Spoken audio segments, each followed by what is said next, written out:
Salam. Puji Tuhan ya. Ya puji Tuhan, sampai saat ini kita masih diberi kesehatan. Udah pada kenal nggak sama saya? Sebagai tidak ada video kan? Ya perkenalkan dulu ya, nama saya. Yang belum kenal mungkin kan? Nama saya Johan. Marga saya Sinaga. Anak saya namanya Tessa yang paling besar, jadi saya dipanggil Bapak Tessa. Ya di sini saya ingin bercerita tentang keterbelakangan saya yang dulunya adalah orang yang belum mengenal Tuhan. Agama saya Kristen dari kecil. Orang tua saya juga Kristen, tapi belum mengenal Tuhan dengan baik. Orang tua saya dulu, opung saya itu adalah penyembah berhala, yang masih menjalankan juga. Abang-abangnya sampai sekarang tuh masih menjalankan juga tradisi seperti itu, tapi tetap punya agama Kristen gitu. Orang tua saya sampai dia meninggal pun itu juga masih melakukan hal seperti itu. Yang saya lihat ya, saya tahu gitu, karena dia masih melaksanakan tradisi-tradisi temurun-temurun itu dari opung saya.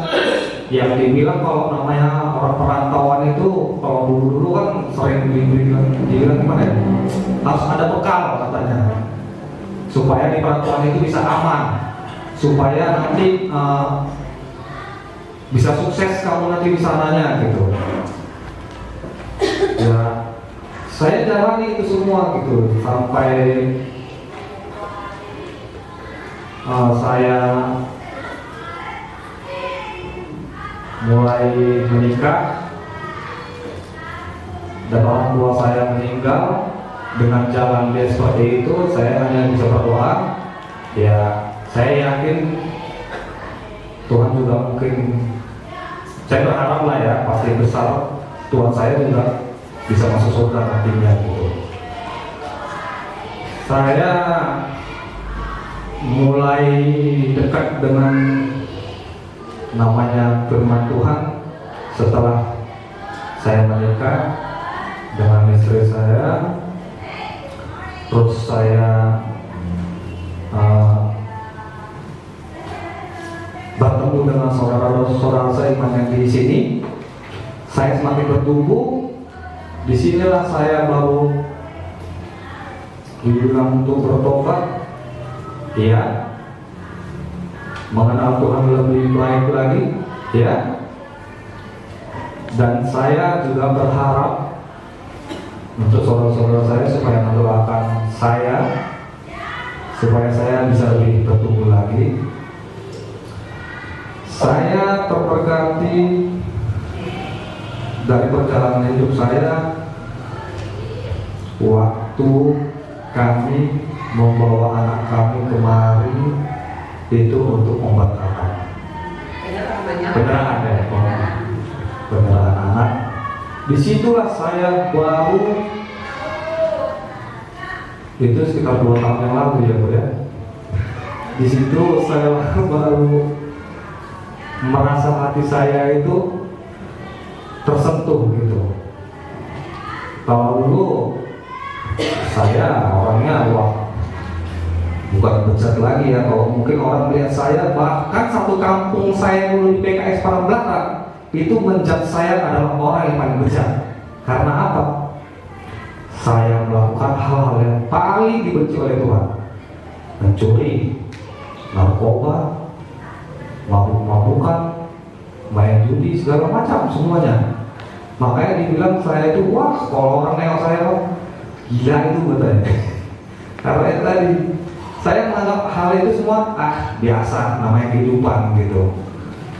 Nah, jadi setelah saya waktu pas membawa anak saya, penyerahan anak, saya banyak mendengar firman Tuhan. Disitulah saya baru mengerti gitu. Waktu ibu gembala itu bercerita, kamu takut akan dosa? Ya takut bu, saya bilang. Kamu mengerti? Ya mengerti. Mau nggak kamu mempermalukan dosa itu? Saya berpikir, gimana nih ya? Saya belum ada niat ini, belum ada mental ini untuk menghadapi hal-hal seperti ini gitu di depan publik lah kan, di depan umum ini Tuhan. Gimana nih? Punya nyali nggak nih hati ini kan gitu? Jadi saya berdoa, saya menyerahkan diri saya mengakui dosa saya. Di situ saya baru terbuka hati, Tuhan pasti memberikan kekuatan bagi saya. Terus saya berani waktu itu menyerahkan anak, saya belajar. Nah sampai sekarang puji Tuhan saya terberkati. Yang pertama itu dari Yohanes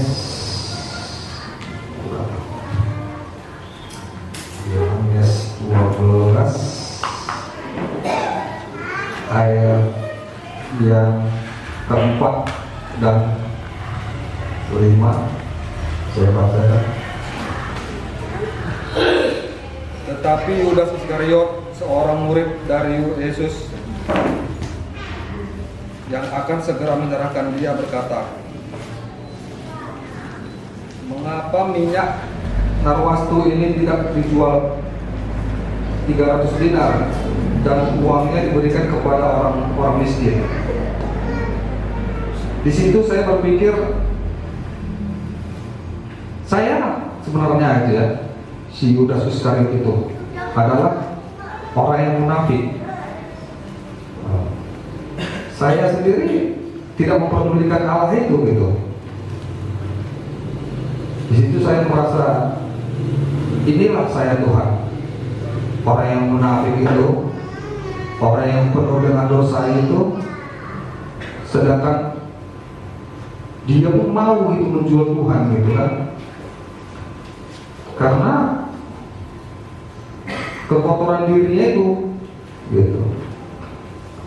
Di sini saya banyak belajar, Tuhan ternyata masih kasih kepada saya dan memberi saya kesempatan. Karena saya tahu juga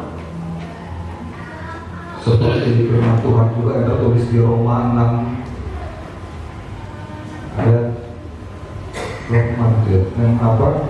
Yang upah dosa ialah maut. Di situ juga saya merasa terberkati. Ternyata yang saya perbuat itu bukan benar gitu. Dosa-dosa itu memang harus dipermalukan.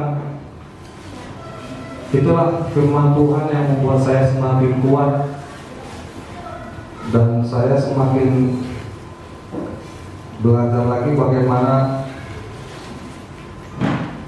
Tuhan mengasihi saya. Ya, saya juga minta doanya buat saudara lagi sekali lagi supaya saya semakin terberkati,